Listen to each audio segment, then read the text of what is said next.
इस वक्त हम हैं कदवाया की दूसरी फेमस लोकेशन कदवाया की गढ़ी में। चलिए देखते हैं अंदर से कैसी है ये गढ़ी। इससे पहले वाले वीडियोस में मैंने आपको सुरवाया की गढ़ी दिखाई थी जो कि शिवपुरी ज़िले में स्थित है, और उस वीडियो में मैंने कहा था कि आपको कभी कदवाया की गढ़ी भी ले जाएंगे। तो आज वो दिन है, चलिए चलते हैं अंदर, देखते हैं गढ़ी।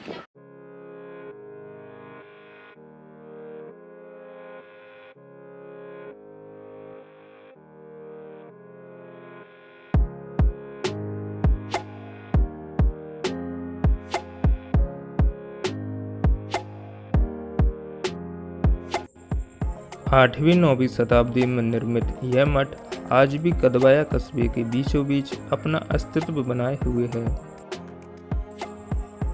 2 मंजिला इस इमारत में करीब 22 कक्ष बने हुए हैं।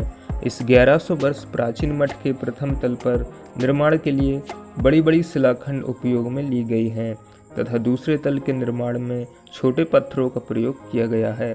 मठ बनाने में चूने का प्रयोग बिल्कुल भी नहीं किया गया।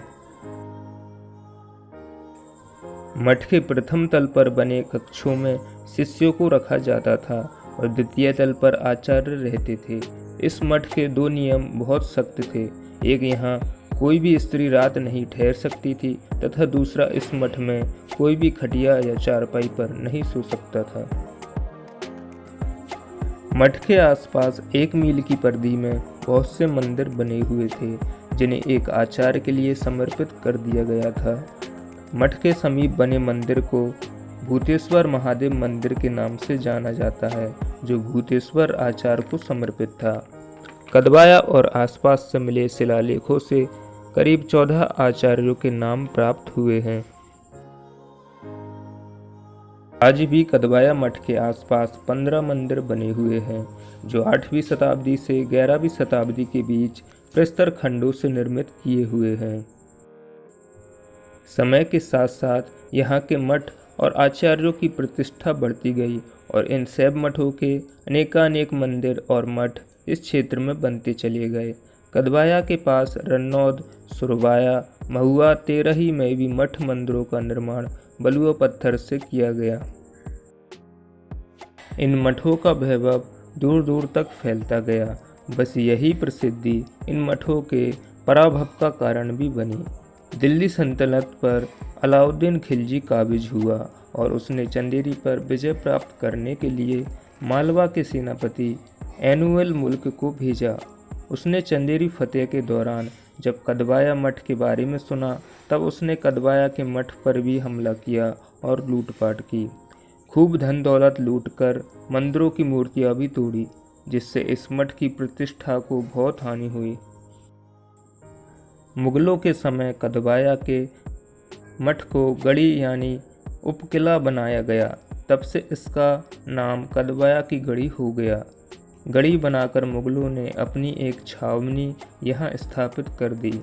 इनके समय में मंदिर के पत्थरों को तोड़कर मस्जिद का निर्माण किया गया और एक बावड़ी भी बनाई गई, जो आज भी हमें गढ़ी में दिखाई देती है। कुछ समय बाद यहाँ चंदेरी विजय के समय बाबर आया, जिसका उल्लेख उसने अपनी आत्मकथा तुजुक-ए-बाबरी में भी किया है। उसने कदवाया को कचवाहा लिखा। उसने कदवाया पर हमला नहीं किया क्योंकि कदवाया के लोग उसकी सेना देखकर डर गए और उसकी अधीनता स्वीकार कर ली थी। वह अपना एक अधिकारी यहाँ से लगान वसूल करने के लिए छोड़ गया, जो अपनी एक सैन्य टुकड़ी के साथ यहाँ के मठ में रहने लगा। तब इस मठ के महत्वपूर्ण आचार्य दक्षिण भारत में चले गए। बाकी शिष्य भी अन्य मठों के लिए प्रस्थान कर गए। 1954 में इस क्षेत्र के अधिकांश मठों और मंदिरों को भारतीय पुरातत्व विभाग ने अपने संरक्षण में ले लिया।